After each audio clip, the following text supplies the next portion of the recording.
Hey friends, Loss Ratio here, and welcome to the Mitigation Station. In this video, we're talking about water supply lines in the bathroom, or the water closet, or the loo.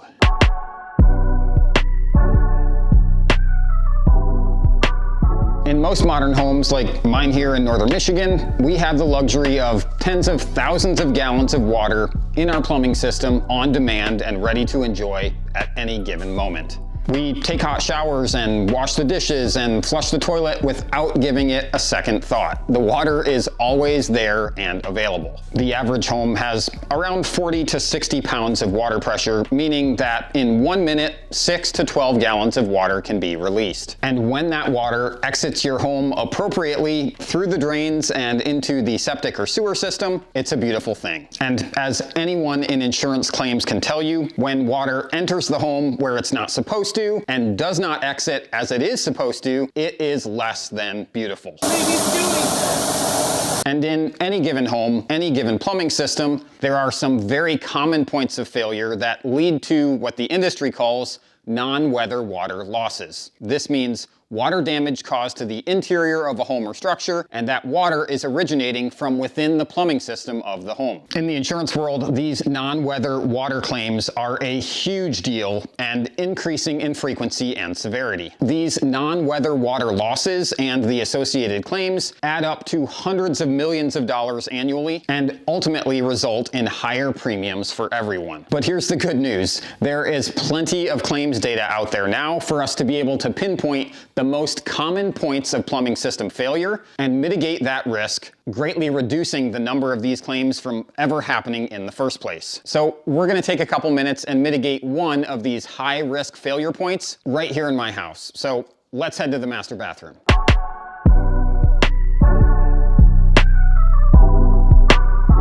Okay, so here we are on the floor in the master bathroom, which is where I've spent a lot of time recently with the flu. That's just gross. But that's beside the point. What we're looking at here is the water supply line to the toilet. And if we look closely, we can see that this water supply line is actually a plastic line. Not only is the line itself plastic, this little fitting here where it connects to the water tank is also plastic. And this is a very common point of failure. And remember, this line is pressurized all the time so that anytime you flush the toilet, the tank automatically refills and is ready for the next flush. So 24 hours a day, 7 days a week, this line is capable of pumping 6 to 12 gallons of water a minute into my home. And again, if you talk to property claims folks, I can guarantee you they have seen many claims where these lines or these coupler nuts have failed because they're plastic. These plastic lines and coupler nuts are very common. These are not just an older home thing. This happens to be a Boca modular, which was built in 2001, and every single bathroom has these plastic lines. If my math is correct, these lines are 24 years old. And it is not a matter of if, it's just a matter of when this is going to fail. So if you're a property insurance carrier, how many of these plastic lines do you think are in your book of business and are just ticking time bombs waiting to cause claims? So I don't want to wait for this plastic line to fail. Let's go ahead and run to the store and find a replacement.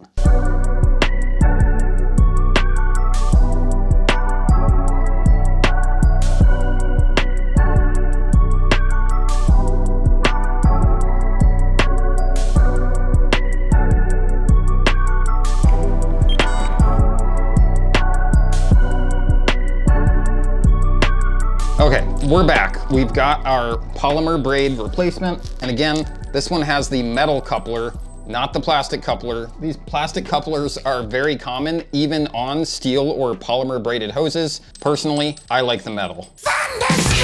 Now remember, we've got 40 to 60 pounds of pressure here. So let me just show you what it might look like if this plastic coupler nut cracked or if the plastic line here cracked and failed.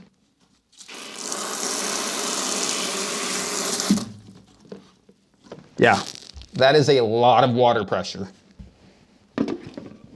6 to 12 gallons per minute. Can you imagine? If I was away from the house for even an hour, that's hundreds and hundreds of gallons of water dumping into the master bathroom floor into the bedroom, seeping down into the ceiling of my finished basement, it would be an absolute disaster that could very quickly and easily be a 6-figure property damage claim. So let's go ahead and turn off the water here.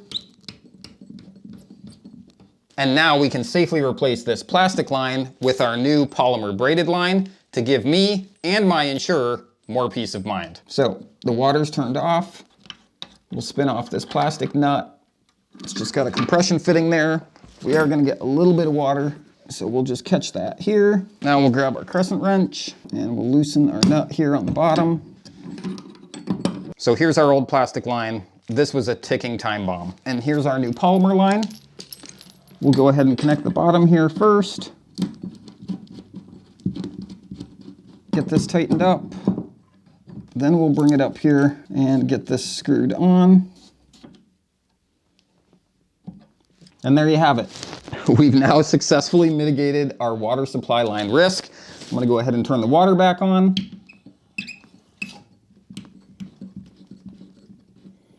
Double check and make sure there's no leaks here. Everything looks nice and dry. So there we have it. That was not that hard at all.